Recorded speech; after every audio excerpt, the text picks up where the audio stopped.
আল্লাহর দিকে বেশি নাড়াচাড়া করবে। এই তিনটে কাজ যদি তুমি করতে পারো তাহলে তোমার মৃত্যু যন্ত্রণা অনেক সহজ হবে এবং তুমি মৃত্যুবরণ করার সময় তোমার মুখ দিয়ে লা ইলাহা ইল্লাল্লাহ মুহাম্মাদুর রাসূলুল্লাহ সাল্লাল্লাহু আলাইহি ওয়াসাল্লাম জারি হবে এবং তুমি জান্নাতে যেতে পারবে।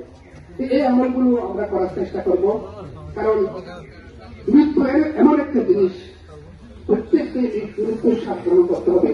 কিন্তু আমরা দুনিয়া দাঁড়িয়েছি এমন ভাবে লিপ্ত হয়ে গেছি, আমরা মৃত্যুর কথা বলে যাচ্ছি। আল্লাহ রাব্বুল আলামিন আমাদের সবাইকে, এই যে মোহাম্মদ ইমরান এখনো যুবক, আরেকটি গুরুত্বপূর্ণ কথা হলো ওনার কোন সন্তান ছিল না, ওনার স্ত্রী এখন সন্তান সম্ভব গর্ভবতী, সবাই দোয়া করবে। মায়ের পেটে থাকছে ওই ছেলেটা একিম হয়ে গেছে, আপনার তার স্ত্রীর জন্য দোয়া করবেন যদি সুস্থভাবে তার স্ত্রী সন্তান পোষণ করে আমাদেরকে একটি সুসন্তান উপহার দিতে পারে, সে আশা ব্যক্ত দাওয়াতে যেতে পারবে। আজকে আমি সব ইচ্ছাই এই যাত্রা উপস্থিত হয়েছে। যিনি আজকে আমাদের সামনে মাস হিসেবে আছেন, আমাদের পরিবারের অত্যন্ত আপনজন। আমি আমার বাবাকে হারিয়েছি, আমার ভাইকে হারিয়েছি। ঠিক সেই সময় যেই বিদ্যালয়ের বিশ্বমান হয়েছিল, আজকে আমরা তুলে করতে আমি হঠাৎ ফেসবুক করে দেখি, আমি মনে করছি তার জন্মদিন।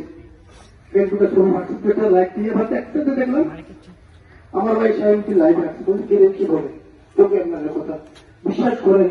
শুনে মৃত্যুর সাথে সাথে একজন মানুষ ছবি আর কথা করে বেলালুকির কান্নায় কথা বলতে পারছিল থাকছিল আমার জন্য, আমার মতো অনেকেই তার জন্য কান্না করছে, আরো করবে। কারণ বর্তমান এই সমাজে মা এবং অশান্ত জনগণ দেখতে পাচ্ছে, একজন ইমানদার পন্থাকে গ্রহণ করে আমার ভাই আমাদের সবাই করে আত্মীয় স্বজন সমাধানদের সকলের উদ্দেশ্যে বলতে চাই, হয়তো কোনো কারণ কথা কষ্ট পেয়েছেন বা পেয়ে থাকছেন,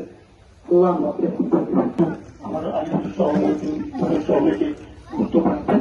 আমাদের বলতে যদি লেনদেন থেকে থাকে আল্লাহর মধ্যে 1 টাকা 2 টাকা 5 টাকা 10 টাকা যদি খুব চলার নাই সেগুলো সহজে মাফ করে দিবেন। যদি বড় বড় লেনদেন থাকে, ওনার ভাই আছেন, আমরা আছি, ওনার বাবা আছেন, এটা কিন্তু খবর। আমারও আমার এই প্রিয় মানুষের জন্য দোয়া কামনা করি, আল্লাহ পাক যেন আমার এই ইমরান ভাইকে প্রিয় নসিব করে, তার অকাল মৃত্যুর জন্য আমার